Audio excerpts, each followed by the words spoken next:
एक महत्त्वाची घडामोड अपक्ष आमदार सत्यजित तांबे भाजपच्या वाटेवर आहेत का असा प्रश्न उपस्थित होतोय। सत्यजित तांबे यांनी काही दिवसांपूर्वी मुख्यमंत्री फडणवीसांची भेट घेतल्याची चर्चा आहे। दरम्यान सत्यजित तांबे स्वतंत्र आहेत, त्यांनी त्यांचा निर्णय घ्यावा असं बाळासाहेब थोरात यांनी म्हटले। तर सत्यजित तांबे भाजपमध्ये आल्यास आनंदच होईल असं राधाकृष्ण विखे पाटील यांनी म्हटलंय। ते मला माहित नाही। आता तो स्वतंत्र आहे हे लक्षात घ्या। तो स्वतंत्र आहे, अपक्ष आहे, स्वतंत्र आहे, तो मुक्त आहे त्याचा हे। आणि हे खरं आहे की डॉक्टर सुधीर तांबे अगोदर आमदार होते किंवा सत्यजित झाला, यांना सगळ्या पक्षाचे लोक कायम मतदान करीत होते, असं काही नव्हतं।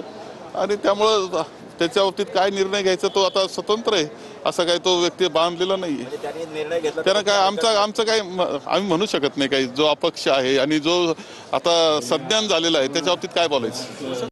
शेवटी तो निर्णय सत्यजित तांबेंनी घ्यायचा आहे। काय घ्यायचा तो शेवटी भाजपच्या पाठिंब्यावर निवडून आलेला आहे। त्यामुळे निश्चितपणे भाजपमध्ये जे आले तर आनंदच होईल।